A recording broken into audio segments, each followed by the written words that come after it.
খবর সবার? আশা করি ভালো আছেন। কি বলবো আর, দুঃখের কথা, সবাই জানেন যে আমি স্যামসাং ফোন ব্যবহার করতেছি বর্তমানে। আর স্যামসাং এর ক্যামেরা এবং মাইক্রোফোন বন্ধ করে রাখা যায়। তো আমি মাইক্রোফোনটা বন্ধ করে রাখছিলাম মূলত এটা ভিডিও রেকর্ড করার সময়, পরে আর রেকর্ড হয় নাই। আর আপনারা এই যে কালো পলিগুলো দেখতেছেন, এই কালো পলিগুলো হচ্ছে চারা করার। এগুলো অনেক আগে কিনছিলাম, কিন্তু ব্যবহার করা হয় নাই, তবে রিসেন্টলি এগুলো ব্যবহার করে ফেলবো। আর পটাশ ভরছি আর কি, পটাশ রিফিল করছি। আমার কাছে 4 কেজি পটাশ আনছিলাম, এক প্যাকেট ব্যবহার করা হয়েছে, এখন আরেক প্যাকেট ভরছি আমি আর কি এটার ভিতরে। আর এই বয়মটা কিনছি, মানে কিনি না অ্যাকচুয়ালি, দোকান থেকে নেওয়া হয়েছে। আমাদের পরিচিত দোকানদার ভাই উনি দিচ্ছেন আর কি। আরও কয়েকটা কৌটা দিচ্ছে, ওগুলো নিয়ে আসছি আমি।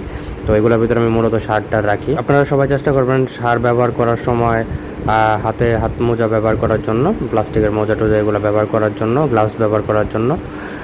না হলে আপনার হাতে অনেক সময় ঠোসা পড়তে পারে বা বিভিন্ন অসুবিধা হতে পারে, বা অথবা খাবার হয়তো আপনার অসচেতনে হাত না ধুলে যদি এভাবে খাবার খান, তাহলে আপনার পেটের সমস্যা হতে পারে আর কি। প্রোডাক্টগুলো অত্যন্ত ভালো মানের, আপনারাও চাইলে এগুলো অনলাইন থেকে কিনতে পারেন। আমার এই যতগুলো শার্ট দেখতেছেন সবগুলো অনলাইন থেকে কিনা।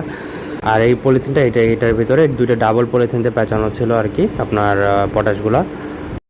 আর আপনারা এই যে বস্তাটা দেখতে পারতেছেন, এই বস্তাটার ভিতরে আরও 2-3 রকমের সার আছে, যেমন এনপিকে আছে।